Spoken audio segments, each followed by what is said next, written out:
Ya empieza a entrar gente. Ahí estamos, 7 espectadores, 9. Bienvenidos a todos. Bienvenidos a todos a un nuevo evento de Value School. Veo que estáis entrando ya bastantes de vosotros. Acordaos, una vez entráis, abajo tenéis los botoncitos para activar el chat y también tenéis la cajita de preguntas y respuestas para luego ir mandando vuestras preguntas. Disculpad que hayamos empezado hoy un pelín más tarde, ya son y 4. Vamos a esperar unos minutos más a que Luigi pueda incorporarse, que está teniendo problemas técnicos. Pero bueno, mientras tanto, a ver, os digo también en la parte del chat, abajo a la derecha, veréis que tenéis como que pone enviar a 2 puntos y ahí tenéis un desplegable. Para que todos os puedan leer en la sesión tenéis que seleccionar a todos los panelistas y participantes. Bueno, ya tenemos por aquí a Luigi. Hola, Ahí está. Buenas tardes, Luigi, ¿qué tal? Estaba muy comentando bien, lo ¿se del ve chat. bien? Sí, yo te Vale, veo y te perfecto. escucho bien. Bueno, no acabamos de empezar y ya tenemos una pregunta, por Dios. Sí. Buenas tardes. Buenas tardes, dicen. Sí, sí, sí. Bueno, vamos a... bueno, es un buenas tardes, es un comentario. Bueno, pues José Luis, buenas tardes. Vale, pues Andrei, si te parece, Ana Rosa también saluda. Buenas tardes, veo que está entrando todavía la gente, son 86 participantes. Y bueno, pues está ahí Daniel, ¿cómo estás? Dani, ¿todo bien? Muy bien, buenas Bien. tardes. Oye, Andrei, Sí, ¿te encargas tú ya? Ya estamos grabando. ¿Está todo listo para empezar? todo preparado. Dame Venga. solamente un segundo. Nos está diciendo Marisa Velasco, también en ese comentario, en esa pregunta que nos había hecho José Luis, diciendo que no se ve. No se Bueno, ve la no se ve imagen, la son los imagen. libros. Sí, la Vale, imagen es... sí, seguramente los que estáis diciendo que no se ve es porque estáis viendo la presentación ahora mismo de fondo y no estaréis viendo nuestras webcams. Tenéis que aseguraros de que nuestras webcams no están minimizadas, por así decirlo. Eso es, eso es. Bueno, Vale. yo ahora sí me retiro, me silencio por aquí. Pasadlo bien con Venga, Dani. venga, estupendo, gracias. Bueno, Buenas Dani, un tardes. crack, el máster de la deuda. Madre mía, Daniel, tienes aquí... Has traído a los fans. Bueno, pues buenas tardes a todos y bienvenidos una semana más a la cita con las finanzas personales responsables y la inversión consciente que seguimos también planteándoos todas las semanas en Value School, también en época de confinamiento, en plena época de pandemia mundial. Ahí es nada. Bueno, el tema de los webinars es una experiencia nueva, ya lo sabéis, hemos publicado ya un par de ellos, hemos hecho varios, no muchos, 3, 4, y los publicamos siempre igual que si fueran conferencias en Value School, en el canal de YouTube de Value School. Así que los últimos que tuvimos ya están publicados y este lo estará pues próximamente. Pero bueno, hoy estamos en el directo. Pequeñas reglas de participación. Utilizad, por favor, la caja del chat para vuestros comentarios, saludos, buenas tardes, bueno, comentarios a lo que vaya diciendo Daniel, pero las preguntas, simplemente por ordenarlas, pasadlas siempre a través de la caja que pone preguntas y respuestas, ¿de acuerdo? Ahí yo iré a buscarlas, pues, y se las iré repartiendo, digamos, como buen croupier de la mesa de juego a Daniel según vayan encajando. Si veo que algunas son un poquito más que no encajen con lo que está tratando Daniel en el momento, las reservo para el final, para los últimos 20 minutos más o menos, pero vamos, la idea es abarcarlas todas, ¿de acuerdo? Y bueno, veo ya que son 100 participantes y que es la hora. Hemos tenido un pequeño problema técnico que ha hecho que nos retrasásemos un poquito, pero bueno, gracias por vuestra paciencia y sin más voy a presentaros al invitado de hoy, que es Daniel Tello, director de inversiones de Azagala Capital, que es una entidad que asesora el fondo Esfera 2 Azagala. Daniel es licenciado en Administración y Dirección de Empresas por la Universidad Complutense de Madrid, es máster en Finanzas por la Universidad de Deusto y máster en Value Investing y Teoría del Ciclo por el Centro de Estudios OMA. Daniel ha desarrollado toda su carrera profesional en banca de inversión en las entidades ABN AMRO Bank y CECA Bank. Daniel, muy buenas tardes y bienvenido a Value School Virtual para hablar de los libros que vamos a presentar a continuación. Pues buenas tardes y muchísimas gracias tanto a ti, André, y a todo el equipo de Value School porque me hace mucha ilusión. Tú lo sabes estar aquí hoy con vosotros. La verdad es que sí, y bueno, pues siempre es un lujo. Yo os diré a todos los amigos de Value School que tenemos, y hablo en plural porque vosotros sois parte de esto, igual que los ponentes, tenemos la suerte de participar de un proyecto, de verdad, yo levanto el teléfono, escribo un email a gestores como Daniel, asesores como Daniel en este caso, y todos estarán encantados de venir a hablar con nosotros, con vosotros, de lo que conocen. Y en este caso voy a mostrarlos de estos dos libros. Tengo dos ejemplares en casa. Uno es You Can Be a Stock Market Genius, aquí lo muestro a la cámara, y el otro es, en español, el pequeño libro que aún bate al mercado o que aún vence al mercado. Son dos libros que cualquiera que se inicie en la práctica de la inversión tarde o temprano se va a encontrar, porque va a oír tarde o temprano hablar de Joel Greenblatt, que es su autor y del cual os voy a dar unas notas antes de empezar a comentar sus libros. Greenblatt nació en el año 57, no es una persona muy mayor, es un académico estadounidense gestor de un hedge fund, ¿vale? Un fondo de inversión libre o un fondo de cobertura, se traduce de varias maneras, pero bueno, un fondo muy grande y con mucha flexibilidad para invertir en un montón de activos.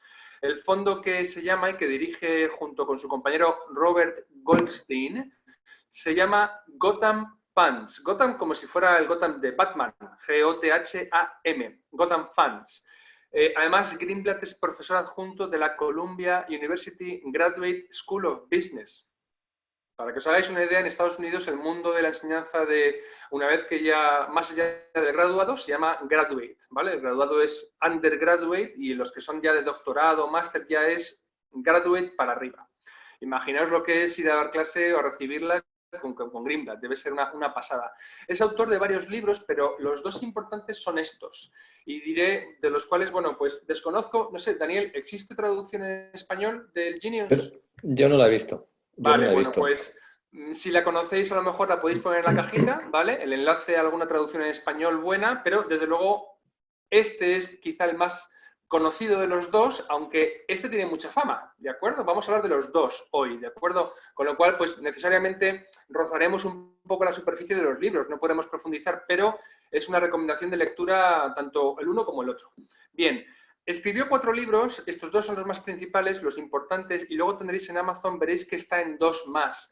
Uno se llama The Big Secret for the Small Investor, y otro se llama Market Sense and Nonsense, ¿de acuerdo? Están en inglés. Si veis las opiniones en Amazon, la gente tampoco lo recomienda mucho, es como que lo que tenía que decir se dijo en estos 2 libros, así que son los que os recomendamos leer. Bueno, y dicho lo cual, vamos a empezar ya un poquito a hablar de Greenblatt y luego aterrizaremos en los libros. Daniel, para ti, Greenblatt, ¿dónde se sitúa? ¿Es un value investor o inversor en valor?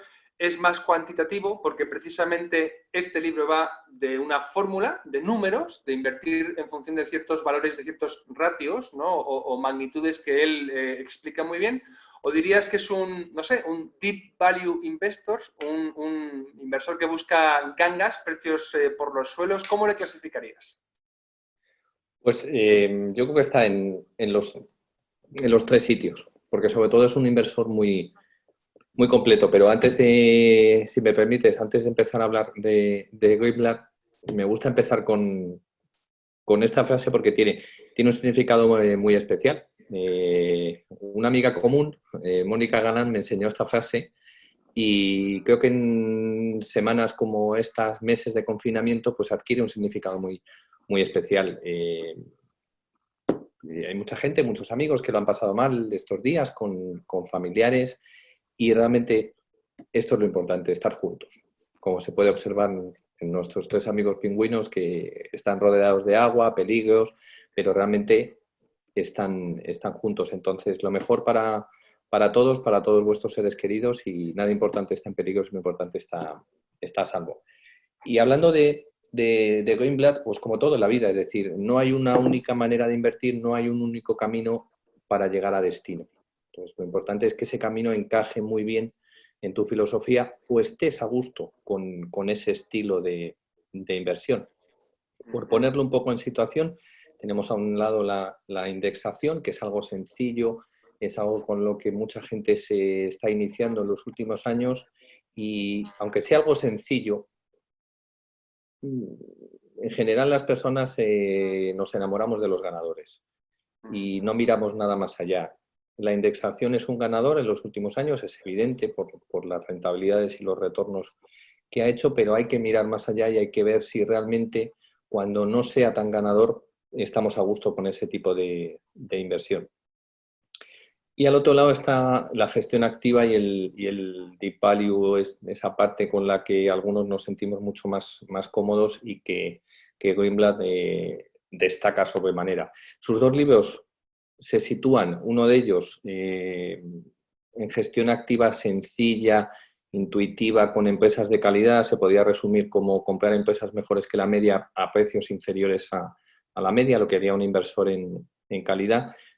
Pero también Genius iría a la parte de deep value, de mirar donde muy poca gente mira y de situaciones especiales. ¿Es un inversor cuantitativo? Pues también, porque como veremos en la fórmula mágica, hay unos criterios cuantitativos que nos permiten clasificar el grado de calidad en las inversiones, pero también, como veremos, en un precio, con lo que también le importa el precio. Oye, Daniel, yo creo entonces que no nos equivocamos si decimos que son dos libros muy distintos en cuanto a su enfoque. Vamos por resumir. El libro de Genius, el de Usted también puede ser un genio del mercado, de la bolsa, es un libro sobre situaciones especiales, cómo identificarlas y cómo aprovecharlas.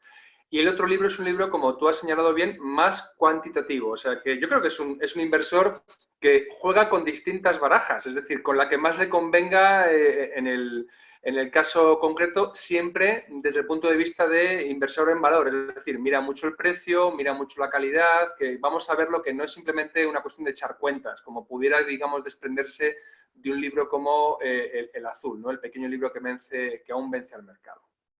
Muy bien. Vamos con el primero de ellos, que por cierto es el primero en cuanto al análisis que vamos a plantear, pero el más antiguo de los dos es el de la portada amarilla, es el Genius, ¿de acuerdo? El otro es más reciente, pero si quieres empezamos por el libro que vence al mercado, que trata de su famosa fórmula mágica. Pues por comentaros un poco qué me gustaría destacar del libro, hay algo muy importante y es reducir las cosas a algo sencillo, a algo que entendamos. Entonces, lo primero que tenemos que ver es qué hacemos con nuestro dinero. Y tenemos tres alternativas. Dejarlo en casa, debajo del colchón, debajo de la cama. Segunda alternativa, llevarlo al banco. O tercera alternativa, aprender a invertir en la bolsa de valores. La bolsa de valores que hay en empresas. No significa que en todos los momentos de nuestra vida tengamos que apostar por alguna de ellas. Es decir, dependerá de cuál será nuestra situación personal, si tenemos a nuestra familia y los gastos corrientes a salvo. Es decir, hay que valorar esas alternativas, cada una de ellas en función de los riesgos y de nuestra situación personal. Lo que es evidente es que invertir en determinados activos como la bolsa, como las acciones, a largo plazo es el libro más rentable. No sé si lo habéis comentado, en Stocks for the Long Run de Jeremy Siegel hay un estudio muy amplio en muchos años con una serie de activos, oro, depósitos, dólar, bonos y acciones. Y a largo plazo, más de 100, 150 años, la bolsa americana te da rentabilidades en el entorno del 7%. Depende cuando empieces, depende si tienes en cuenta los dividendos, bueno, pues está en ese entorno. Dicho lo cual, y tan fácil que parece, no lo es. ¿Por qué? Porque ¿cuál es el problema de invertir en acciones? Valorar esas empresas.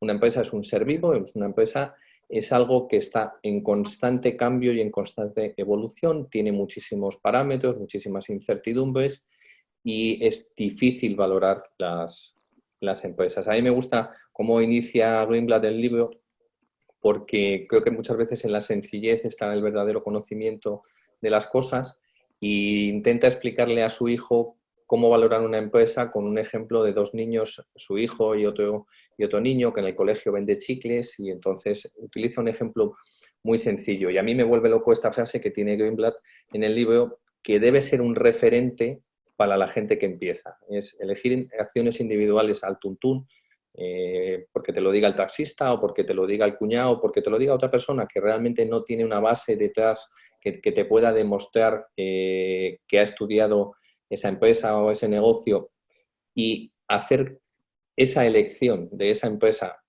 sin nada más es exactamente igual que ir corriendo con una antorcha dentro de un almacén de dinamita. Es decir, puedes salir vivo, puedes salir sin pérdidas de esa inversión, pero vas a seguir pareciendo un idiota. ¿Por qué? Porque reducirlo a cosas que conozcáis, A la hora de comprar un coche, ¿qué hacemos?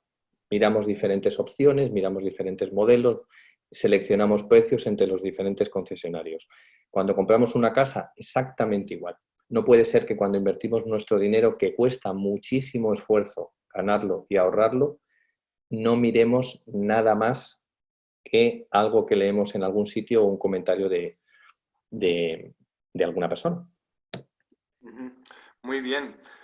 ¿En qué consiste? Bueno, te iba a preguntar por en qué consiste un poco la fórmula mágica, pero no sé si quieres, veo aquí por la diapositiva que quieres hablar un poco de la eficiencia del mercado. Pero claro, nos vas a plantear bueno, lo de invertir y buscar buenos negocios a precio de ganga es, digamos, ser más listo del mercado, identificar un caballo de carreras cuando piensan que es un, un podenco, ¿no?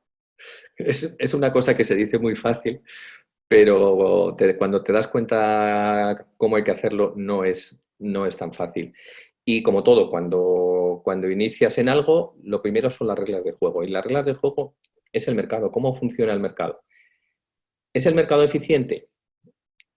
Pues según Greenblatt, no. Mi sensación es que tampoco. Lo que yo difiero con él, el mercado es más eficiente de lo que parece, pero lo que es impaciente, porque incorpora todos los inputs de información de manera inmediata. Y en el libro encontramos algunos ejemplos. He traído esta ilustración de un inversor que a mí me gusta mucho, que es de Swedish Investor, que hace algo muy gráfico, que resume libros de una manera muy, muy chula, estilo Visual Politics, y al final pondremos los enlaces para que lo recuperéis. Entonces, si el mercado es eficiente, vamos a usar dos ejemplos de dos empresas conocidas, Amazon y Gap, en un periodo largo de un año. ¿Cómo es posible que el mercado sea eficiente y en cuestión de meses, porque digamos que el año sería el negocio de Amazon se multiplique por 2? El valor de Amazon se multiplica por 2 cuando no se ha multiplicado el negocio de Amazon por 2. ¿Cómo es posible que Gap, entre el máximo y el mínimo, caiga un 70%? Es que ha vendido un 70% menos de ropa, Gap, perdón.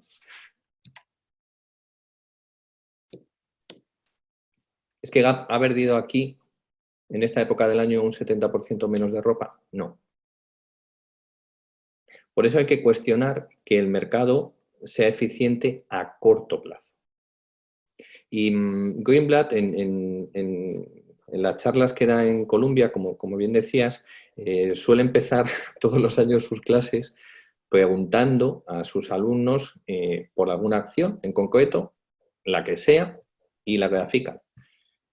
Y siempre en periodos de 6 meses, un año, todas las acciones que le dicen oscilan el máximo y el mínimo entre un 30%. Entonces, no puede ser muy eficiente el mercado a corto plazo con esas variaciones tan fuertes de precio. Muy bien. Esto nos lo ¿Dónde está pregunta mucha gente. Nos pregunta, el otro día nos preguntaban en el curso que estamos impartiendo ya del inversor consciente, preguntaban muchos, ¿cuánto se tarda en valorar una empresa? Como si, y chico, uno no sabe qué decir, ¿no? Bueno, ¿cómo valorar una empresa? Pues es una gran pregunta, ¿eh? ¿Cuánto se tarda en valorar una empresa? Pues unas veces más y otras mucho más. Depende de cada uno.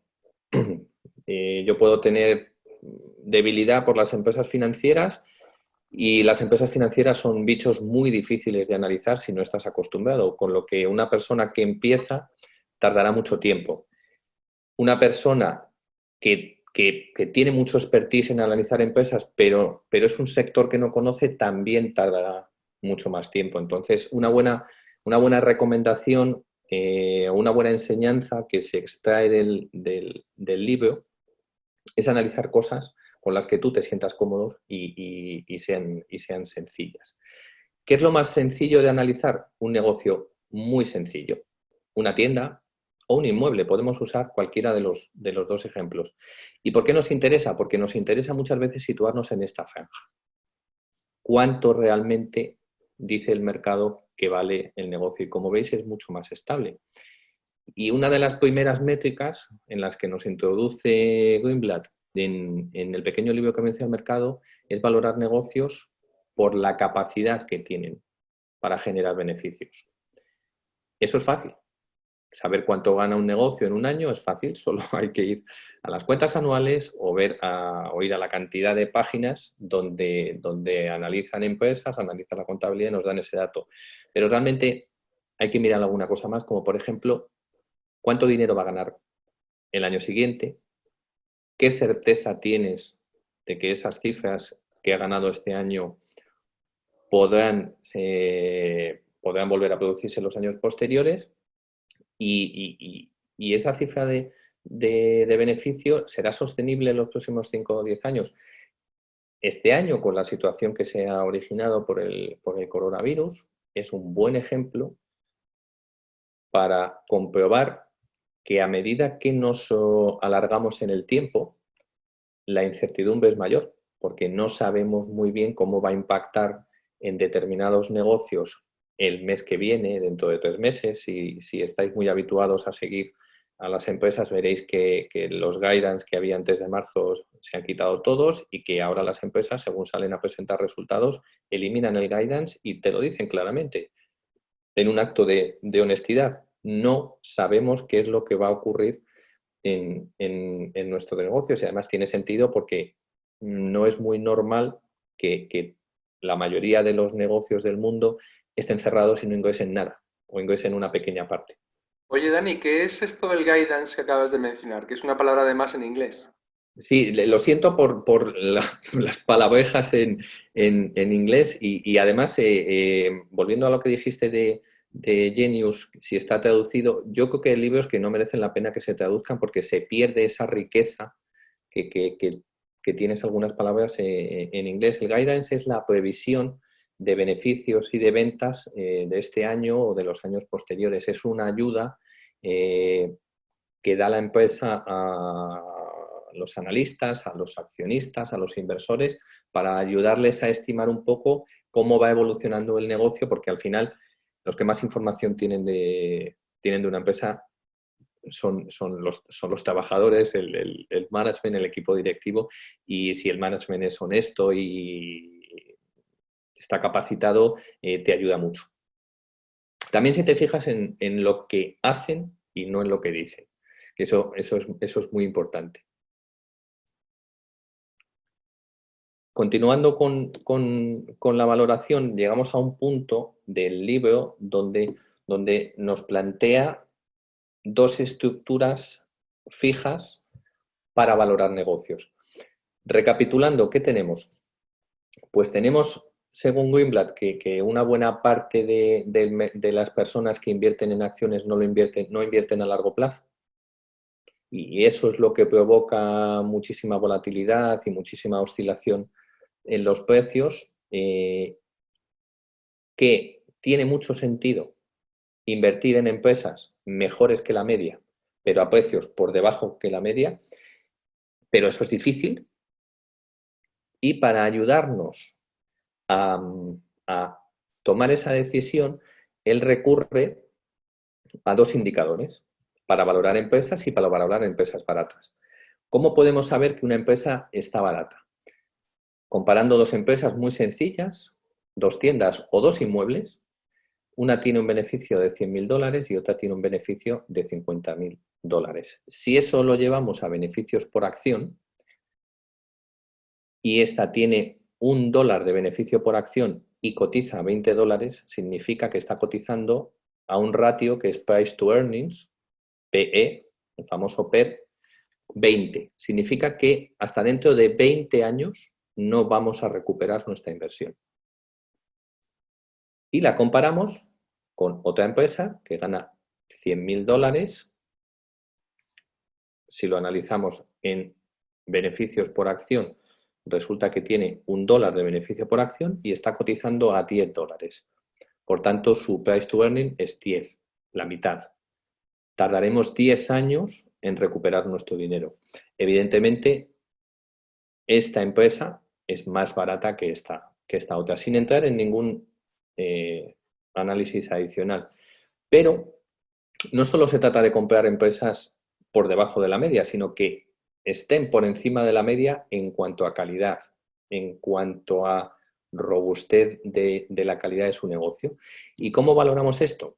Pues valoramos con un ratio que él llama Return on Assets, el retorno sobre activos, suponiendo que comprar este negocio nos costara $500.000, exactamente igual que Just Broccoli, que compramos también al mismo precio, $500.000, pues evidentemente el retorno sobre los activos es de un 20%, ya que nos da 100.000 sobre 500.000, y este es un 10%, ya que nos da 50.000 sobre 500.000.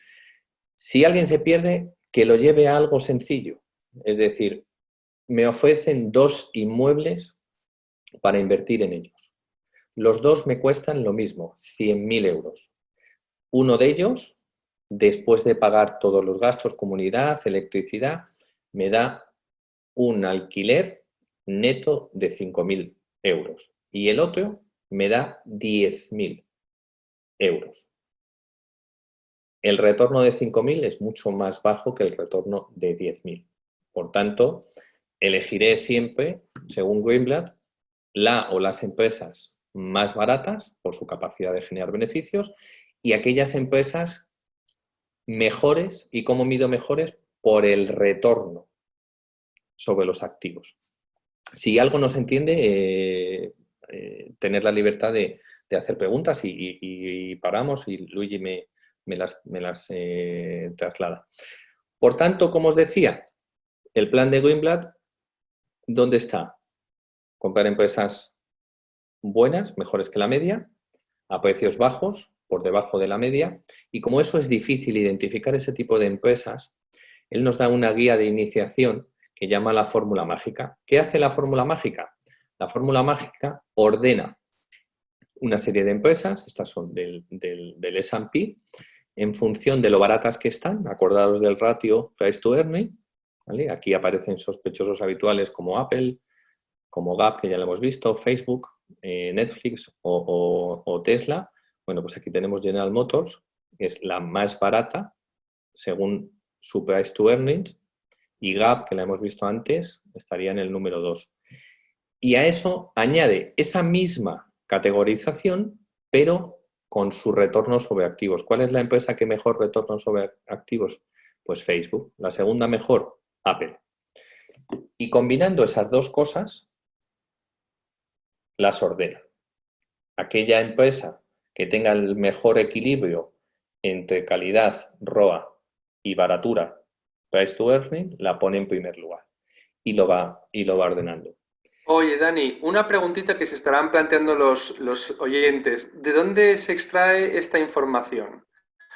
¿Estos ratios hay alguna fuente en Internet gratuita, a ser posible, que los haya publicado y uno poco a poco va copiando y trasladando la información a una hoja de Excel, por ejemplo, en su casa? Greenblatt, como todos los tíos que merecen la pena, es un tío generoso. Y entonces hay una página web en Internet que se llama magicformulainvesting.com, completamente gratuita. Tardas 3 segundos en registrar tu email y automáticamente tienes acceso a ese screening, perdón por las palabras, es decir, es como ese bombo de la lotería donde va moviendo los números, pues en este caso se mueven empresas, que se queda fija la parte, lógicamente, de los balances y de las cuentas anuales para calcular el ROA, y va incorporando de manera automática las oscilaciones de precios todos los días y puedes seleccionar una serie de empresas. Es un proceso muy sencillo, muy intuitivo y muy barato porque es gratuito. Y alguien se preguntará... Sí, te pregunta Fernando, perdona, Daniel, te pregunta Fernando García si ese PER es un PER normalizado. Y ya si quieres, a lo mejor explica un poquito en qué consiste este concepto de normalizar un PER. Esa es una buenísima pregunta y, de hecho, en una slide posterior hablábamos de eso. No es un PER normalizado porque ellos lo que te dan es una foto fija. Y bien visto que por ahí van las opciones de mejora de la fórmula mágica que podemos encontrar en el pequeño libro que vence al mercado. ¿Qué es normalizar? Pues normalizar es aplicar el sentido común a un número. ¿Y cómo se hace eso? Pues si el mejor año de beneficios es 10 y el peor año de beneficios es 1, algo tan sencillo como normalizar es llevar los beneficios a 5. ¿Por qué? Porque sé que si va muy mal no me voy a equivocar mucho y si soy muy optimista me voy a equivocar mucho más. ¿Qué es normalizar? Normalizar es quitar elementos que no sean recurrentes en el tiempo.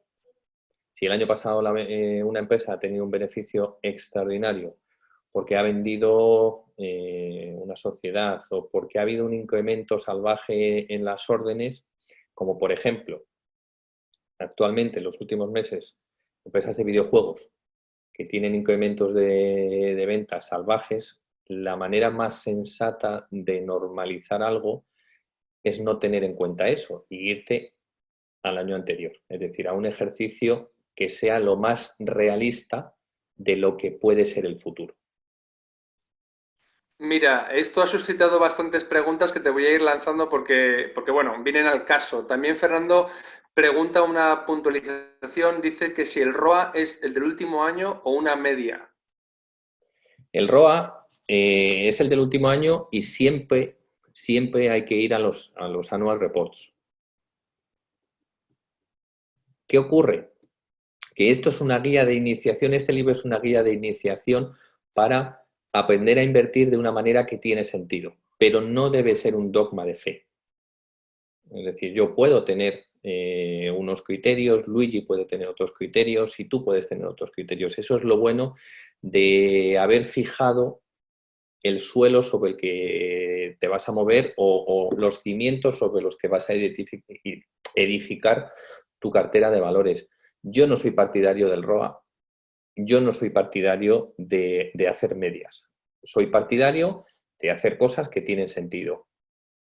Y muchas veces las cosas que tienen sentido implica tratar a las empresas de manera diferente. ¿Por qué? Porque tienes que comparar manzanas con manzanas. Y entonces un ratio que puede tener mucho sentido, como el PER, en una empresa cíclica, puede no tenerlo en una empresa de software. Entonces, os voy a dar algunas recomendaciones, algunos consejos que yo haría para que estudiéis mejor y en detalle algunas empresas. Es decir, no uséis algo estandarizado, no uséis algo sencillo y que no suponga esfuerzo, porque si no supone esfuerzo, no es que vayas a ir con la antorcha corriendo por el almacén de dinamita, pero casi llevarlo a algo sencillo, es decir, a mí me gusta mucho la Fórmula 1, me gusta mucho conducir, pero yo sé que si me dan el Fórmula 1 de Carlos Sainz, me la voy a pegar. Me la voy a pegar seguro, porque yo no estoy preparado para ver a Carlos Sainz y decir, es sencillo, pues yo hago lo mismo. No. Tendré que empezar de cero, cojo un concepto sencillo como este y a partir de ahí le voy mejorando, le voy mejorando, le voy mejorando. Si a mí me dan la oportunidad mañana de probar el Fórmula 1 de Carlos Sainz en McLaren, pues voy a ir despacio y voy a ver en qué curvas puedo acelerar, frenar, las marchas. Es un proceso de aprendizaje donde lo que debéis hacer es ir incorporando cada vez más cosas que tengan sentido y no porque Wimblett haya dicho que hay que usar el ROA, que además cuando le sigues en profundidad y sobre todo en sus clases no lo usa, ¿vale? También daremos esa documentación y esos recursos para que lo podáis hacer. Tiene que ser algo a aplicar, ¿no? Buena pregunta. Oye, pues mira, te voy a hacer esta última pregunta para que puedas seguir avanzando. Luego os prometo que iremos a las siguientes, a las que han quedado sin contestar al final del webinario, en el coloquio. Roger Pedros Boria te pregunta que si usar el ROA y el PER, como estamos hablando ahora, es una forma simplificada de la Magic Fórmula. Dice, porque tengo entendido que los parámetros originales son EV/EBIT, es decir, Enterprise Value y EBIT, y Return on Capital. Te veo afirmar, con lo cual creo que Roger ha dado en el clavo, ¿verdad? Sí, no, aquí está, ¿vale? Aquí está. No es digamos que la fórmula original de la fórmula mágica, no. Si vas leyendo el libro poco a poco, yo sé que sí hay gente que ya no es iniciada, va a tener ganas de llegar rápido a cosas que saben, pero vamos a intentar que todo el mundo, los que tienen más conocimiento, los que tienen menos conocimiento, los que llevan más años, los que llevan menos años, puedan seguir la charla. Entonces, partimos de algo sencillo y en el orden que viene en el libro. Y el libro te inicia en este camino de la inversión con la fórmula mágica, con esos dos conceptos sencillos, el price to earning y el retorno sobre activos. Pero efectivamente vamos a llegar ahí. Y tampoco significa que sea exactamente lo correcto, porque, y esto es opinión mía, es decir, todas las empresas no son iguales. Y hay unas empresas que tiene sentido utilizar el ROCE, hay otras empresas que tiene sentido utilizar un ROE.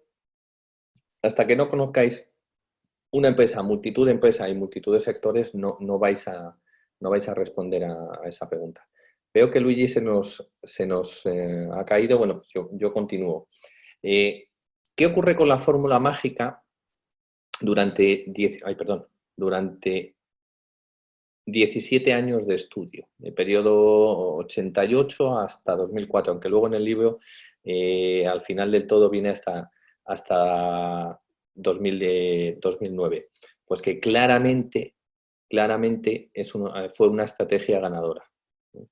Una persona que hubiera invertido 10.000 euros en el año cero, si se hubiera indexado, hubiera hecho algo parecido a lo que ha hecho el S&P, hubiera sido algo extraordinario, hubiera multiplicado casi por 7, ¿vale? Pero una persona que hubiera seguido a rajatabla la fórmula mágica durante esos años, hubiera alcanzado 1.000.000 de dólares. Esto con cuidado, porque hay una frase que mola mucho, pero la gente luego no sabe aplicar el significado. Rentabilidades pasadas no garantizan rentabilidades futuras.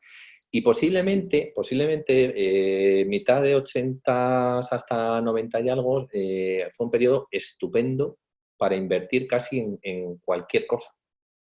Entonces, tuvo retornos extraordinarios, igual que los tuvo Buffett también en su año, igual que los tuvo Graham en su momento, es decir, pero tenía sentido en ese momento y no significa que vuelva a tener sentido en el futuro y sobre todo con esos retornos. Y os he traído esta gráfica, luego la entenderéis mejor, pero la quería poner aquí, es decir, ¿por qué tiene sentido la fórmula mágica? Es decir, independientemente de los retornos, lo que sí tiene sentido es que si yo ordeno 100 empresas según la fórmula mágica, recordar la que tenga el ROA más alto y la que tenga el PER más bajo, y las ordeno de 10 en 10, si todo se cumple, según estén arriba, es decir, las 10 mejores empresas, que serán mejor que la empresa 11ª a la 20ª, tiene que tener mejores retornos. Y fijaros, se cumple a rajatabla. Otra de las cosas que a mí me gusta de Greenblatt y la humildad con las que está escrito el libro es que te dice que la fórmula mágica no siempre funciona y que precisamente por eso tiene sentido usarlo. Y aunque parezca una contradicción, pensad una cosa: si una cosa es sencilla, no tiene riesgo y funciona, lo haría todo el mundo. Y si lo haría todo el mundo, sería imposible que volviera a funcionar. Entonces, precisamente por eso la fórmula mágica funcionó, porque no funcionaba siempre. Y hay que dar una serie de ajustes. Luis, si te parece bien, continúo con la explicación paso a paso de la fórmula mágica para que tenga sentido la anterior diapositiva. Y al final son una serie de pasos que poco a poco ya hemos venido comentando. Podemos entrar en esta página, que es gratuita, hay otras también de pago, pero yo creo que para iniciarse no merece la pena, y no siempre lo que es gratis es malo. En este caso es bastante bueno y hay que agradecer la generosidad de Greenblatt porque sea gratis. Entramos aquí, nos damos de alta y empezamos a trastear con el bombo de las empresas. Podemos elegir el tamaño mínimo de capitalización. El mínimo son 50 millones y a partir de ahí, pues no, yo es que solo quiero invertir en empresas muy grandes, que capitalicen más de 500 millones o más de 1.000 millones. Hay veces que los datos se llevan por delante las creencias y muchos de nosotros en algún momento determinado hemos podido pensar que en el mercado americano, siendo el más grande, el más eficiente, es donde más empresas grandes hay. Bueno, pues entre el 70 y el 80% de las empresas que están en el mercado americano son pequeñas. Capitalizan menos de 500 kilos. Entonces, si ya de primeras cercenamos el mayor caladero de empresas y seleccionamos las de 1.000, las de 2.000, las de 3.000, bueno, pues nos vamos a dejar fuera cosas que merezcan la pena. El siguiente paso, vemos cómo nos ordena todas las empresas en función de las que tengan el mix entre baratura y calidad. Y a partir de ahí empieza un proceso reflexivo. Ya como me han enseñado a invertir, ¿compro todo el dinero que tengo? No. El proceso reflexivo es invertir entre un 20, un 25%, un 35% de nuestra cartera de inversión. Y nuestra cartera de inversión, recordar que siempre debe ser un dinero que nos ha costado mucho conseguir, por eso no debemos bajar la guardia alocadamente para perderlo rápidamente. Y siendo X, siendo un 100%, ¿vale? Imaginaos que yo destino 10.000 euros de mi patrimonio y de mi ahorro a invertir, solo voy a destinar a la primera compra entre un 20 y un 25%.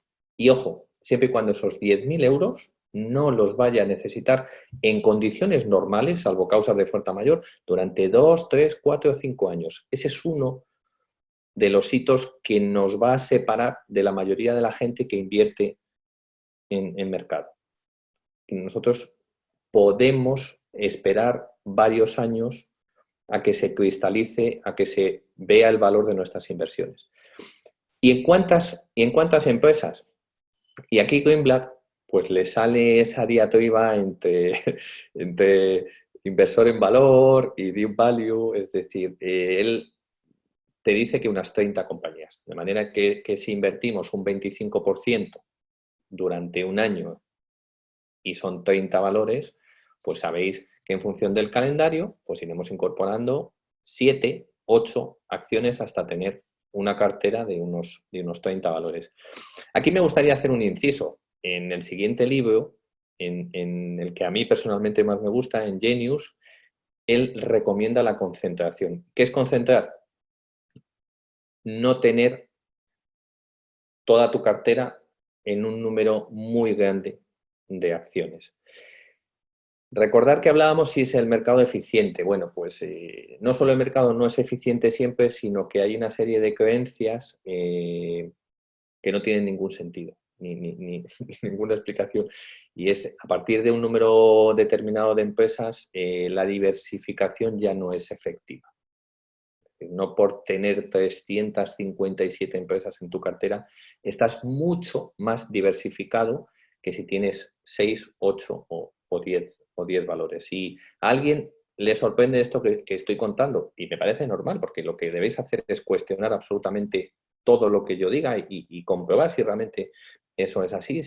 Si rascáis un poquito en algunos informes, en algunos estudios de mercado sobre cómo funciona la diversificación y os alejáis de algunos dogmas como el Capital Asset Pricing Model y la teoría del mercado eficiente, etcétera, descubriréis que estas cosas sí tienen sentido, y en el siguiente libro que vamos a comentar volveremos a ello. De manera que, por recapitular, entramos en esta página web, seleccionamos el tamaño mínimo de las empresas que queremos extraer la muestra, nos aparecen ya ordenadas en función de los dos criterios, baratura y calidad, invertimos durante un año en 4, 5 periodos aquellas empresas y los porcentajes para construir nuestra cartera durante un año, y transcurrido un año después, las primeras empresas que compramos, es decir, las que ya llevan un año en nuestra cartera, los ganadores los venderemos un poquito después de pasar el año por temas fiscales en función de la fiscalidad de cada país, porque él te lo pone en Estados Unidos, y los perdedores los venderemos antes de que finalice el año para cristalizar las minusvalías y poderlas conversar con las plusvalías si las tenemos. Y la parte más importante de este sistema tan sencillo es algo que ya os avancé, que no funciona siempre. Si analizáis el libro detalle, veréis que tiene periodos donde lo hizo bastante peor que el mercado, pero, y pone algunos ejemplos muy chulos, pero a partir de 2, 3, 4 años le pega un buen repaso al mercado.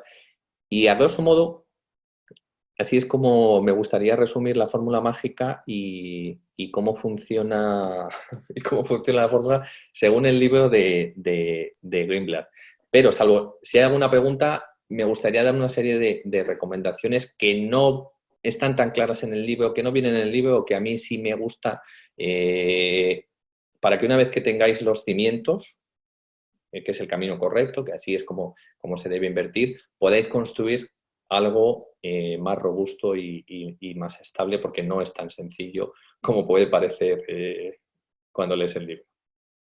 ¿Continúo, Luis, o hay alguna pregunta? Dani, hay una pregunta que te voy a hacer ahora, un momentito, que la encuentro. Dice Fernando Portilla que sigue la fórmula mágica desde hace 3 años con un resultado muy mejorable, señala.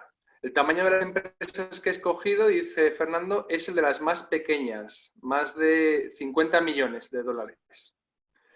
Que la evolución sea tan mala, pregunta, ¿puede ser debido a la mala evolución del índice de pequeñas compañías, que es el Russell 2000, frente al Standard & Poor's? Sí, vamos, de libro. Da igual el mercado, da igual si has cogido el americano, el francés, el inglés, o sea, da igual. Pero cuando dices, hay que poner las cosas en perspectiva, es decir, cuando dices el resultado ha sido malo, hay que mirar siempre respecto a qué. Es decir, porque si te han dado un 4 o un 5% de rentabilidad anual y lo comparas contra la deuda pública, pues te ha salido estupendamente bien. Ahora, si lo comparas contra el S&P, pues muy mal. ¿Pero por qué? Porque el S&P, la indexación, como decía al principio de la charla, es el gran ganador desde 2008, desde 2009. Es que es muy fuerte, es que ha multiplicado por 3-4 veces el S&P. Es que el año pasado, solo el año pasado, es que te hizo un 29, un 31%. Entonces, alguien que empezara a invertir en el S&P en 2008-2009, hay que hacerle la ola. Pero mi pregunta es si eso es sostenible durante los próximos 10 años. Pues si hay reversión a la media y la media es entre un 6 y un 7, pues lógicamente no va a ser igual. Entonces, es ese tipo de cosas que tú tienes que saber si estás a gusto con esa filosofía. Y entonces yo personalmente estoy muy a gusto con una filosofía de invertir en microcaps y en pequeñas compañías. Y luego voy a poner algunos casos. Vale, pues Dani, mira, como son ahora las 8 menos 10, te planteo seguir con estas recomendaciones que tienes aquí en 5 puntos y ya entramos a abordar el siguiente libro y las demás preguntas que han surgido bastante sobre la fórmula mágica. Si podemos, las pasamos al coloquio al final de la exposición. Y si no, cualquier pregunta que se quede sin contestar, yo me comprometo luego a contestarla por email. Al final, recomendaciones. Esta es para todo el mundo, para los que inician y para los que, digamos, que tienen más recorrido y más expertise. La mayoría de la gente que invierte en mercado no lo hace a largo plazo. Por eso los precios de las acciones oscilan tanto sin que se produzcan cambios sustanciales, no siempre, en el valor de esos negocios. Es decir, hay cosas que caen porque no está justificado, porque hay un vendedor forzado, porque hay pánico, como pasó ahora aproximadamente un mes y pico, que caía todo, caía el oro, caían los bonos, caían las acciones, caían las buenas, las malas, las regulares, y hay otras veces que caen los precios y está justificado, es que se lo merecen, porque las acciones también lo hacen mal. Entonces, si no miramos más allá y nos fiamos solo de una serie de ratios, pues no podemos saber con ningún grado de certeza si lo estamos haciendo bien o mal. Una cartera diversificada no tiene por qué ser una cartera con cientos de acciones, es fácil comprobarlo. Comprar buenos negocios a precios de ganga es una buena estrategia si sabemos cómo identificar los buenos negocios y los precios de ganga. Lógico, claro. La fórmula mágica nos puede servir como ayuda, pero no debe sustituir nada de esfuerzo, nada por querer mejorar, nada por querer aprender más. En esta vida no hay nada fácil y más en un mundo tan competitivo como es el mundo de la inversión y la bolsa. Esa para mí es la parte más importante, porque pone un poco en foco las preguntas que ha hecho Fernando. Una buena manera de minimizar el riesgo al equivocarnos con la elección de acciones es usar conceptos como el retorno sobre el capital invertido en lugar del retorno sobre activos y el enterprise value o el EBIT o el free cash flow en lugar del price to earnings. Aquí podemos estar una vida entera explicando y enseñando fórmulas que a mucha gente le aturullarían. Es decir, hay muchas maneras de calcular el ROCE. Yo os he dado algo muy sencillo y a partir de ahí ir construyendo con algo que tenga sentido en función de cada empresa. ¿Qué es el ROCE? El ROCE es el dinero que necesita la empresa cada año para funcionar con normalidad. Y unas empresas necesitan más y otras necesitan menos. No es lo mismo una empresa de infraestructuras, una concesionaria de infraestructuras o una utility a una empresa de software o a una empresa de tecnología o a una consultora. Entonces, llevarlo a algo sencillo. Entonces, una empresa, como mínimo, para funcionar, necesita esa parte de activos fijos, como son unos terrenos, una fábrica, una maquinaria, y luego el net working capital, que al final es el dinero que va a poner a circular, a jugar. ¿Vale? Sencillo. Hay muchas maneras de complicarlo, pero si estamos empezando, no es el momento. Hay mucha documentación al final de esta presentación donde se amplía estos conceptos como los usa Greenblatt en sus clases de Columbia. El EBIT, sencillo. Earning before interest and taxes, el beneficio que genera la empresa antes de pagar los intereses de la deuda e impuestos. ¿Por qué? Porque muchas veces no tiene sentido comprar una empresa que tiene deuda con una que no, y este año va a ser duro para algunas de ellas, entonces no tiene ningún sentido. Igual, free cash flow, es que hay muchas maneras de calcularlo. Yo me siento muy cómodo con esta. El EBITDA, si tiene sentido usar el EBITDA, es decir, si el EBITDA es bueno, tener en cuenta que muchas veces el EBITDA no va a salir en las cuentas anuales, y usar siempre cuentas anuales. No empecéis a construir la fórmula y los ratios con trimestrales, porque os podéis llevar alguna sorpresa negativa.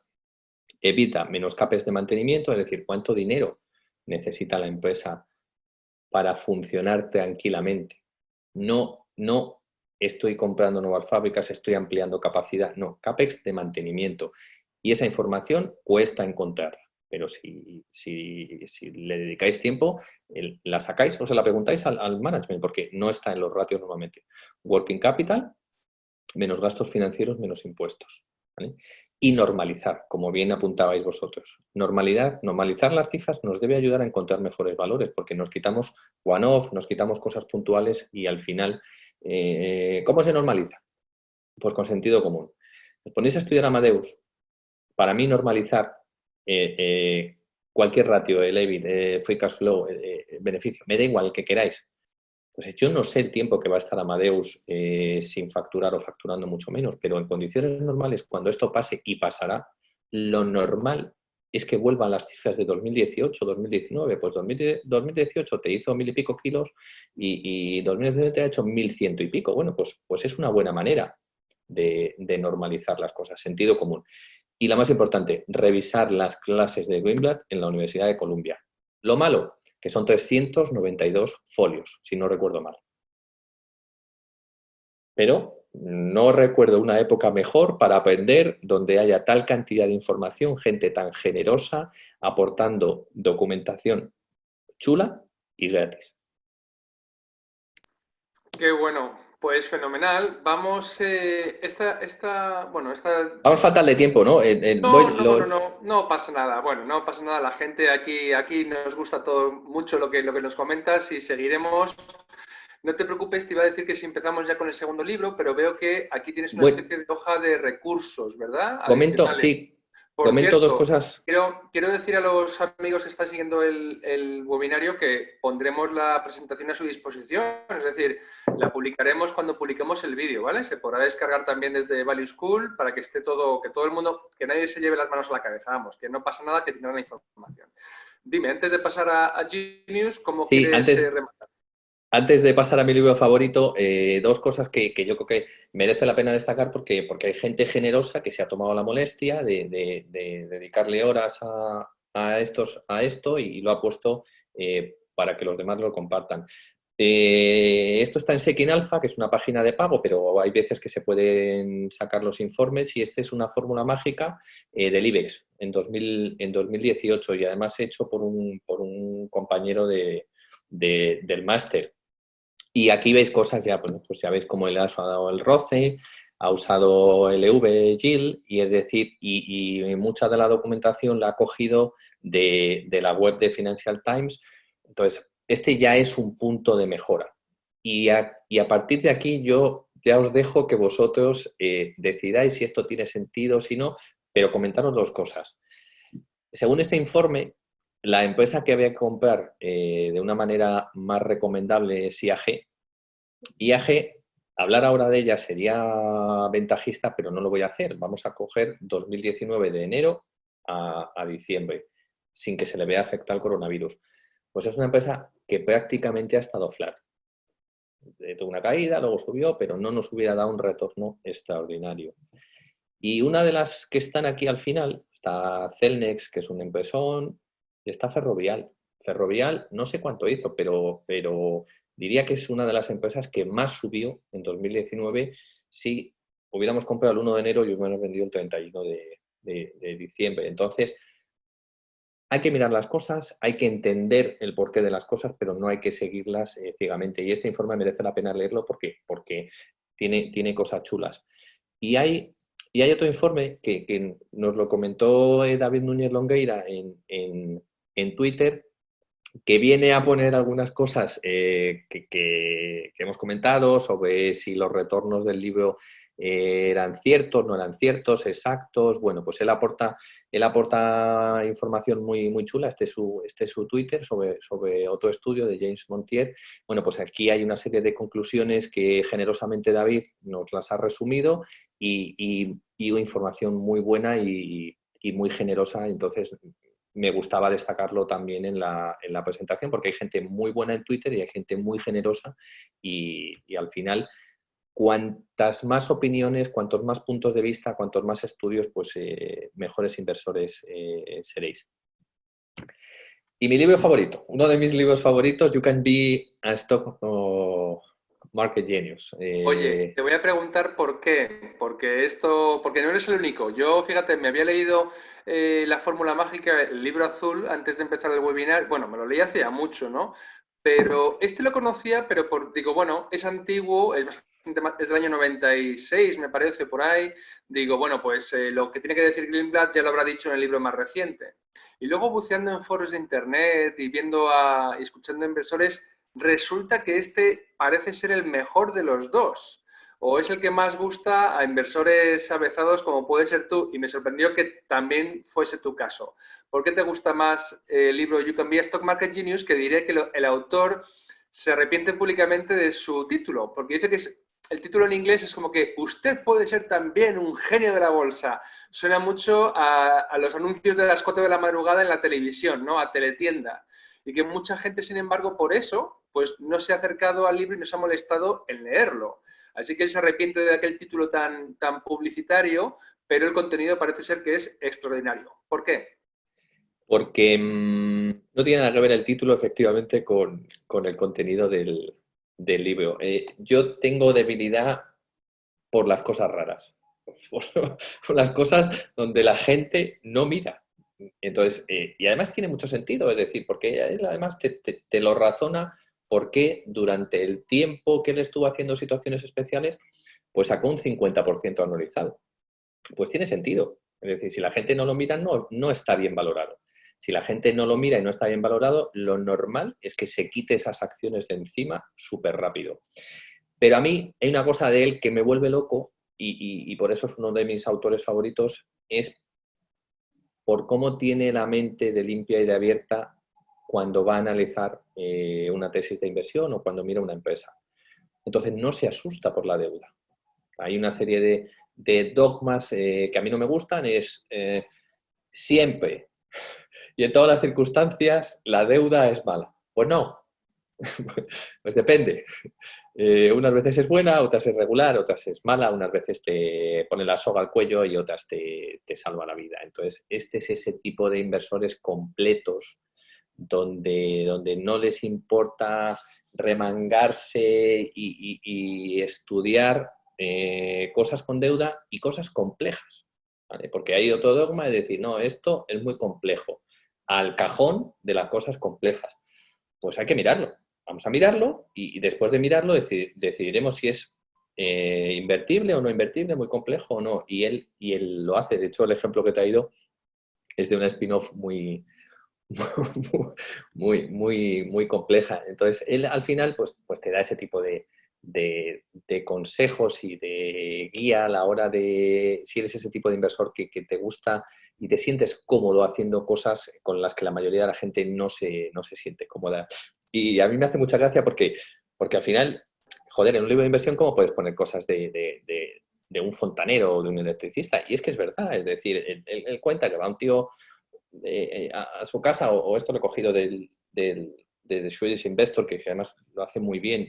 El vídeo no es tan bueno, ¿eh? El vídeo de Swedish Investor sobre You Can Be a Stock Market Genius no es tan bueno como el el otro libro, pero me dijo, traes un fontanero a tu casa, está 2 minutos y te clava $100. ¿Y cómo es posible? Y claro, el fontanero pues le dice, mire, es que 5 minutos es la actuación, pero, o sea, $5 es la actuación, pero 95 es saber dónde hay que apretar esa tuerca, un electricista, dónde tocar un relé. Entonces, desarrollar una serie de habilidades especiales que no mucha más gente tiene, que pueden estar basadas en una serie de dogmas como hacer tu propio trabajo. No creerte nada de lo que leas en mercado, porque normalmente si alguien te da una información es interesada. Y la gente me entiende, ¿vale? De lo que estoy hablando. Invertir de la mano de la gente que trabaja en la empresa. Es decir, si ves que el management, si los insiders están comprando, pues suele ser una buena señal. Y si tienes una serie de habilidades que tú conoces algún sector en concreto, que es un sector muy complejo, o es una empresa pequeña o es una empresa que cotiza en un OTC, es decir, que no está en el radar de la mayoría de la gente, si le dedicas tiempo, te puedes convertir en una de las 3, 4 o 5 personas que más sabe de la empresa. Porque no tiene analistas, porque no le interesa a nadie, porque tú no puedes llevar un Fórmula 1. Tienes que llevar un coche pequeño. Bueno, pues el CEO de Telefónica se le pone a los grandes fondos, pero a lo mejor el CEO de una empresa muy pequeña que capitaliza 20 millones, que tú conoces muy bien el sector, te da una información muy útil. Y si además estás viendo que no para de comprar acciones, que es un tío que lo hace bien durante mucho tiempo, que se está jugando su dinero, pues tiene mucho sentido elegir tus gemas y concentrarte en ese tipo de empresas o de situaciones especiales, que la denomina spin-off, que es separamos una empresa que tiene un negocio, tiene 2 divisiones, bueno, pues separa una de manera independiente. Esto puede tener sentido porque, imaginaos una empresa sencilla que tiene 2 divisiones, esta gana $4 por acción y esta pierde $2 por acción. Pues al final el mercado, ¿qué valora? $2 por acción, le aplico un múltiplo sencillo. Si yo me quito esta de 2 y todo sigue igual, la que gana 4, si le siguen aplicando el mismo múltiplo que antes, va a duplicar. Tiene sentido. Y además tiene sentido en este tío que no le da miedo las situaciones de deuda. Ejemplos, echarle un vistazo al spin-off de Ferrari cuando la sacaron. Es decir, si yo tengo una división que creo que el mercado no la está valorando dentro del holding y tiene ingresos predecibles y tiene buenos márgenes, bueno, pues la saco fuera del holding, le meto toda la deuda que pueda y que sea capaz de soportar. El holding va a mejorar porque le estoy quitando toda la deuda y la empresa va a volar cuando vaya quitando deuda, es decir, porque una empresa que tiene un EV de 25 por acción, si tiene 5 de valor y 20 de deuda, en cuanto yo quite 10 de deuda, la cotización vuela. O al revés, es decir, es que hay muchos casos, por eso a mí me gusta este libro y por eso me gusta Greenblatt, porque no hay pautas fijas. Es una amalgama de casos diferentes. Pues dos empresas, perdón. No, aún así iba a decir que para quienes no hayan leído el libro trata de situaciones especiales, por decirlo así, invertir en situaciones especiales, y él te habla de varias de ellas. Claro, puede haber la casuística es muy grande, pero justamente las 4 que están señaladas con esos rectángulos de esquinas redondeadas rojos que tienes en la diapositiva son las que trata el libro, ¿no? Fusiones, arbitraje, reestructuraciones, spin-offs. Pero el libro, y además cada situación la ilustra con un caso concreto, es decir, que es un libro, bueno, pues que te enseña dónde ir a buscar, ¿no? Y cómo aprovechar este tipo de oportunidades. Frente al otro, que es un libro, digamos, más cuantitativo, más de ir a ratios, ¿no? Y a invertir en función de esos datos. Y bueno, pues esto ya lo hemos visto, porque han funcionado las spin-off. Ojo, que hayan funcionado no significa que sigan funcionando. Es decir, yo hay algunas cosas pues que pongo en duda. Es decir, que la gente incorpore todas las spin-off según vayan saliendo y que batan al mercado, pues yo sinceramente creo que sí ha funcionado en el pasado, que no lo sé, lo dudo un poco, pues creo que vuelvan a funcionar en el futuro, pero que tiene sentido mirarlas. ¿Por qué? Pues porque al final la gente, si el Parent Company tiene 1000 kilos y sacas un spin-off de una división que tiene 100 kilos, es que los institucionales lo primero que miran cuando invierten en algo es la liquidez. Entonces lo primero que van a hacer es quitárselo. Si no les interesa, se lo quitan. Y si no me interesa, me lo voy a quitar, ¿para qué lo voy a valorar? Si no hay un research institucional, pues la gente no sabe. Entonces no hay nada mejor que comprar algo que tú sabes lo que vale a un precio con vendedores forzados que te están empujando el valor hacia abajo, y sobre todo si hay incentivos en el management, como por algún caso que pone que no cobra, el CEO del holding no cobra por ser el CEO de la filial sueldo, pero sí tiene un incentivo muy fuerte en opciones, y en el momento que la cotización del spin-off vueles, pues se forre. Tiene mucho sentido. Y muy rápido, y perdonad que vaya tan rápido, pero este es un caso que a mí me vuelve loco, porque es una empresa complicada, de un auténtico outsider como John Malone. Entonces, si solo tuvierais que leer un spin-off del libro, sería este. Cuando en los años 90 sacaron dentro de TCI Liberty Media. ¿Por qué? Porque es una crónica poco a poco que te da muchísimo tiempo para entender los pasos que dio John Malone. Es decir, empezó a anunciar la spin-off muy grande, entre 1 billón y 2 billón, con una serie de activos que no tenían sentido en TCI, y todo venía por un rumor del mercado que ya era TCI demasiado grande y que les iba a obligar a separar, que a lo mejor en el futuro es lo que le pasa a Google, le pasa a Facebook, etcétera, Alphabet, etcétera, ¿no? Entonces, John Malone, como decías, solo hay que mirar su trayectoria.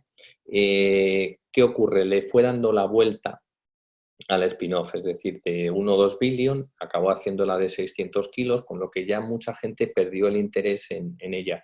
¿Y qué metió en esa spin-off? Metió posiciones minoritarias en otros operadores. Al final, si tú mirabas las cuentas de la spin-off, veías pérdidas.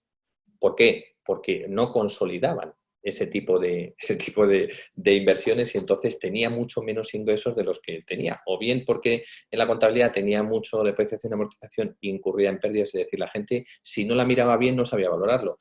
¿Y qué había que hacer para mirarla bien? Pues 400 y pico hojas. Entonces, pues todo eso, digamos, que hace que la gente pierda interés. Y ya no te cuento si la spin-off la instrumentaliza de una manera rara. ¿Y cómo se instrumentaliza de una manera rara? Es decir, accionistas de la matriz de TCI no recibían acciones, sino que recibían un derecho para comprar acciones a un determinado precio. Es decir, cuando tú quieres capitalizar una cosa, lo normal es que le metas deuda si admite deuda. Bueno, pues él no quería que no admitía deuda. Entonces dice, Dices, a ver, ¿cómo es la situación? O sea, yo soy accionista, no quiero la posición en la nueva compañía, en Liberty, y resulta que me estás obligando a que yo desembolse un dinero por algo que no quiero, fuera. Pues, ¿qué pasa? Que los derechos se llegaron a negociar por un dólar, porque la ecuación era 16 antiguas de TCI por una de Liberty Media. A esta cotización suponía valorar cada acción nueva en Liberty a $256. ¿Qué ocurre además? Que como lo hace todo complejo, recomiendo que veáis Liberty Media, la Fórmula 1, que tiene una situación muy chula para estudiar e invertir. Es decir, resulta que además hizo una estructura que, si no se cubría por parte de los accionistas actuales 2,1 millones de acciones, Liberty asumía en acciones preferentes esa parte.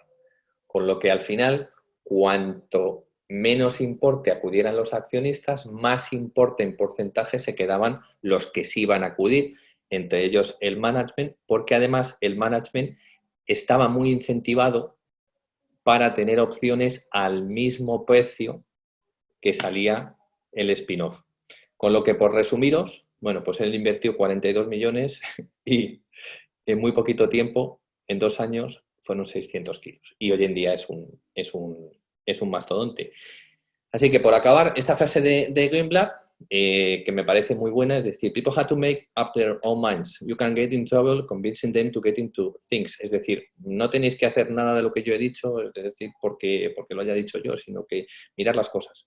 Mirar las cosas, si os gustan, estáis cómodos con ellas y tienen sentido, adelante. Pero yo no trato de convenceros de nada en la que vosotros no creáis. Y nada, muchísimas gracias a todos y espero que hayáis pasado un buen rato. Y aquí tenéis una serie de enlaces con la documentación que hablábamos de Greenblatt, de la clase de situaciones especiales, los libros de Swedish Investor, un vídeo muy chulo de casi 1 hora en Google Talks de Greenblatt. El primer minuto es genial, genial. No os cuento nada, pero si solo tenéis que ver una cosa, ver el primer minuto. El vídeo mola mucho, pero el primer minuto es genial. Y luego he puesto un vídeo que no tiene nada que ver, pero me parece una joya y hace poco cayó en mis manos y me apetecía compartirlo con vosotros, que es un vídeo de Lilu, uno de los mejores inversores de los últimos años. Y eso es todo. Bueno, eso es todo por tu parte, porque ahora vienen las preguntas, que tengo pues un montón de ellas. Así que, bueno, ponte cómodo, Dani, porque vamos a empezar con algunas de las últimas, por ejemplo. Hablabas de spin-offs en relación con el libro amarillo de Genius. Joan te pregunta, todo el mundo habla de los monopolios tecnológicos en Estados Unidos. ¿Esperas spin-offs en el futuro y cuáles te gustaría ver? Creo que tiene sentido. No soy muy tecnológico y no tengo en cartera ninguna de las FANG. Así que mi opinión no es muy cualificada, salvo que creo que tiene sentido y que eso pasará. ¿Por qué? Porque al final, cuando coges un tamaño tan grande y incides en algunas cosas muy sensibles como es la política, las opiniones, es decir, en Estados Unidos creo que más tarde que más temprano lo harán y posiblemente les venga hasta mejor a los accionistas actuales. Y quizás sea una buena oportunidad. Muy bien. Francisco López te pregunta, ¿dónde podemos ver cuánto están comprando los insiders con fiabilidad y rapidez? ¿Alguna recomendación? Esto viene, recordad, cuando hemos hablado de las situaciones especiales, una de ellas era invertir donde invierten los que saben, ¿no? Que son estos insiders. ¿Qué le podéis responder a Francisco? En la SEC, yo recomiendo, si tenéis que empezar por algo, empezar por Estados Unidos. Y en la SEC están obligados, bajo unas determinadas circunstancias, es decir, gente que está dentro y que no tiene, digamos, que un puesto ejecutivo, no tiene obligación. También conviene que en el informe anual o en el proxy veáis cuál es la política interna de la compra de acciones para los ejecutivos de la compañía, pero ahí lo encontráis y es gratis. Entonces, solo tenéis que dedicar tiempo a conocer cómo funcionan los reports de la SEC y mirarlo. Muy bien. Miguel Díaz pregunta así muy sucintamente, ¿dónde miramos lo de Greenblatt? Creo, Miguel, que te refieres a quizá la página web. Me has dicho antes, Daniel, que es Magic Formula, ¿verdad? Sí, Magic está aquí.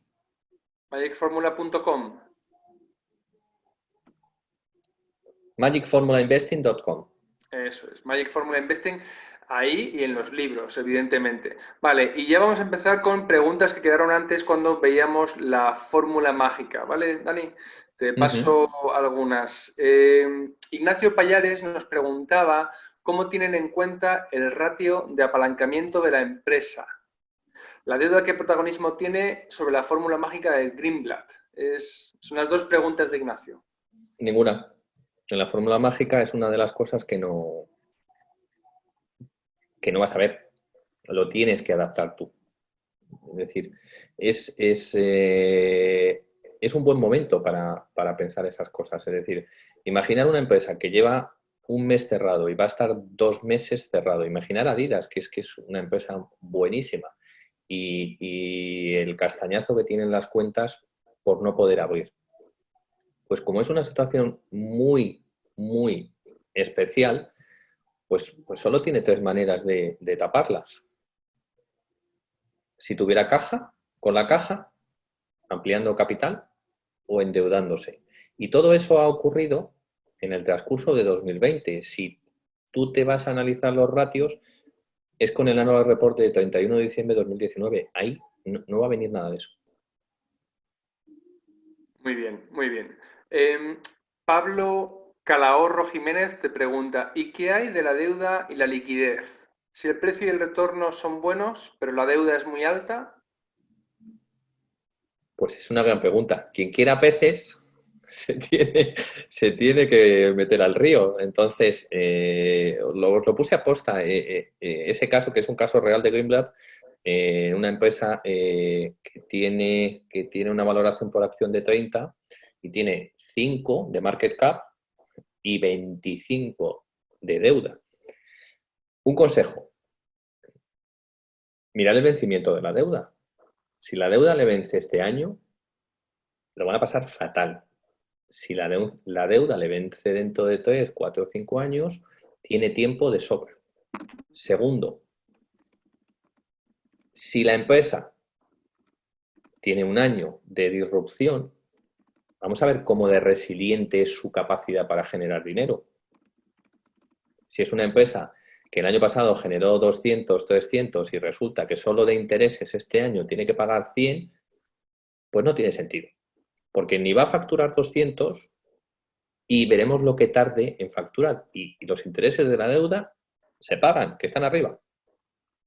Entonces, mirad las cosas con cariño, mirad las cosas, no tengáis prisa, no tengáis prisa. Si los Annual Report están saliendo ahora, mirad las cosas y mirad exactamente qué control tiene la compañía y el accionista sobre sus deudas. Hoy, concretamente, yo estaba mirando el Annual Report de una empresa donde tiene ignorado los derechos de cobro sobre clientes y los inventarios sobre una línea de crédito. Pues si se ponen las cosas feas, ¿qué le va a quedar al accionista? Miradlo con cariño. Si me permite, Luigi, vamos a hacer una cosa chula en este sentido. Te lo permito, sí. Bueno, pues que vamos a hacer una cosa muy chula sobre deuda y sobre crédito en unos meses. En unos meses. Punto. ¿Por dónde vas? Vale. No digamos más. Que eso bueno, pero eso sí, ¿no? Sí, lo vamos. No digas más. Preferimos dar la noticia más adelante. Venga, Mauro Ramos te pregunta, más que como decisión de compra, ¿tiene sentido utilizar la fórmula como método de screening o como fuente de ideas de inversión antes de pasar a un estudio más profundo? Buena pregunta. Si estás empezando, tiene sentido. Si estás empezando, tiene sentido en un entorno normal, no en este año. ¿Por qué? Porque te dejas la pata fija de los ratios del ROCE, del ROA, del ROE, de lo que quieras, y vas jugando el resto del año con las oscilaciones de precio. Entonces, si eres repetitivo, pues al final estarás comprando empresas que tienes identificadas que son buenas a precios bajos, y además, si eres un poco curioso, pues verás si tiene sentido el negocio de esa empresa o no. Pero yo creo que como screening creo que hay muchos mejores Y lo que pasa es que yo ahí no estoy capacitado para responderte porque a mí los screening no me gustan mucho. Vale. José Luis García Laje te pregunta, ¿sabes, Daniel, de algún estudio tipo backtest reciente y por un periodo largo de la fórmula? No. No, No. vale. Bien. Más preguntas sobre la fórmula. Te dice Damián Martínez Santiago, hola, ¿podrías volver a comentar la razón de usar las cuentas anuales sobre las trimestrales para la fórmula mágica? Hay muchas. Una súper importante. En empresas pequeñas, las anuales están auditadas. Las trimestrales, no. Yo recomiendo que os leáis el informe anual porque vienen cosas, no siempre, pero vienen cosas chulas. Y el nivel de desglose y el nivel de detalle que te viene en los informes anuales no está en los trimestrales. Entonces, al final, ¿una foto fija en un momento determinado tiene sentido? Pues si fuera una empresa perfecta donde todos los días, de todos los meses, de todo el año vende lo mismo, podría tener sentido. Pero hay empresas que tienen trimestres mejores que otros. Entonces, si miramos el trimestre bueno, pues nos vamos a emocionar. Si miramos el trimestre malo, tiene sentido alargar al informe anual al año. Bueno, fenomenal, muy bien. Luego te preguntan por algunas empresas, Daniel, no sé si te quieres mojar, porque lo han preguntado al principio, ¿le podemos preguntar su opinión sobre alguna empresa? Pero bueno, como ya Si la vamos a conozco, terminar, sí. sí, pues venga, Si la conozco, Guillermo Mendoza Flores te pregunta qué opinas sobre Boeing. no tengo ni idea. Muy No bien. tengo ni idea. Short and sweet, como dicen en inglés, cortito y al grano.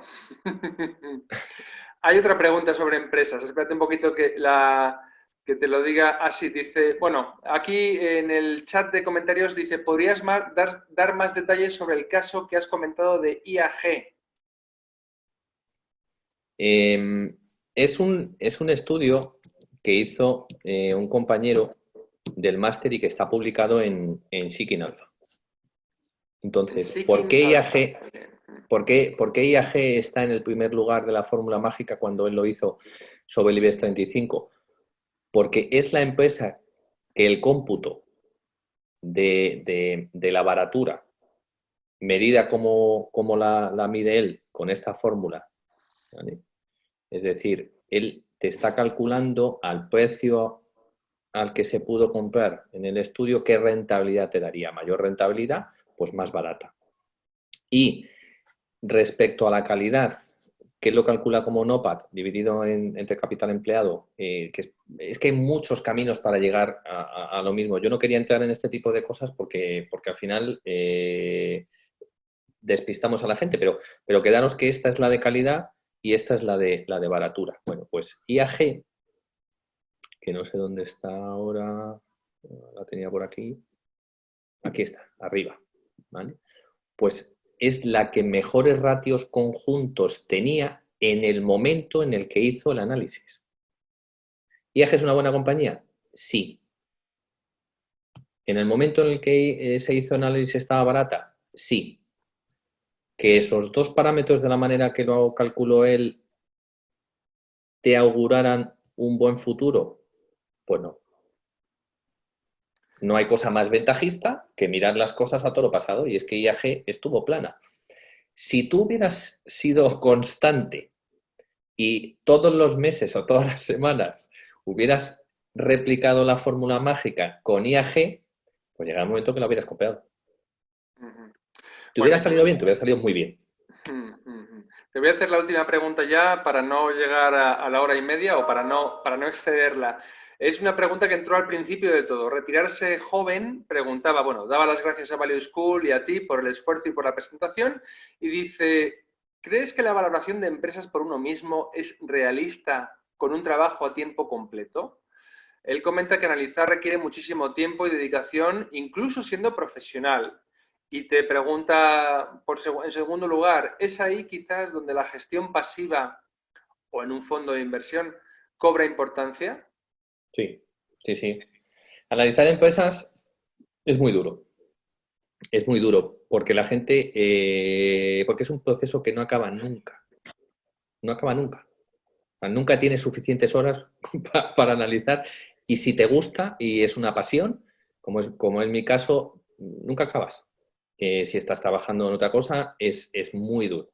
Es muy duro. Yo hace unos años tuve una época que estaba trabajando en el banco, estaba haciendo el máster y estaba estudiando mi cartera. Bueno, pues si no te gusta, es imposible, no está pagado. De ninguna manera. Para la gente que no le gusta o que no le quiere dedicar tiempo, la opción, como hemos comentado, la opción más sencilla, pues es la indexación. Pero si a ti te gusta, no tienes por qué analizarte 20, 25 empresas al año. Con analizarte una al mes, vale. Si tienes una cartera de 6, 8 valores, en un año tienes hecha una cartera muy chula. Vale, perfecto. Pues oye, Daniel, vamos a dejarlo aquí, que ya hemos casi alcanzado la hora y media de presentación. Pues bueno, ¿qué puedo decir? Es un placer contar contigo como siempre. Aquí ya los amigos están dando las gracias a ti y a Value School por la oportunidad de seguir aprendiendo también confinados. Yo quiero deciros que la semana que viene regresamos con otro nuevo, ya en mayo, que conste que ya abrimos un mes nuevo, con la presentación del gran libro de William Bernstein, Los 4 pilares de la inversión, de la mano de Marcos Álvarez, que está siendo ya el profesor del curso El Inversor Consciente. Marcos y yo vamos a repasar las enseñanzas fundamentales del libro en el mismo formato que hemos llevado contigo, coloquio, preguntas y presentación. Y esto, como he dicho por el chat, lo subiremos al canal de YouTube. Todos los webinarios se publican. También publicamos en SlideShare las diapositivas. A la vez que la publicación del vídeo, también subimos a esa plataforma las diapos. Las tenéis también en Value School, en las páginas de los eventos. Una vez que subimos el vídeo, ahí ya incluimos también en la página del evento, a toro pasado, el botón para las diapositivas y el botón para ver el vídeo. Así que no os preocupéis, que todo estará a vuestra disposición, como siempre, gratis. Y también tenéis, al momento en que subamos el vídeo, también sacaremos el audio y lo metemos en iTunes. Bueno, lo tenéis en las plataformas Spotify, en iVoox, es decir, que os ponemos la información a vuestra disposición en todos los formatos que consumís habitualmente. Dani, muchísimas gracias por tu paciencia, por tus prolijas explicaciones, no te has dejado detalle en el bolsillo. Sé que esto, vamos, es tu pasión y que podríamos estar contigo horas y horas y aprenderíamos todavía más. Pero bueno, en algún lugar hay que meter la tijera y cortar, porque si no estaríamos hasta mañana. Muchísimas gracias a ti y a todos los amigos que hacéis Value School posible, también en época de confinamiento. Cuidaos mucho, salud para todos y nos vemos de nuevo el miércoles que viene. Hasta entonces, muy buenas. Muchas gracias. Adiós.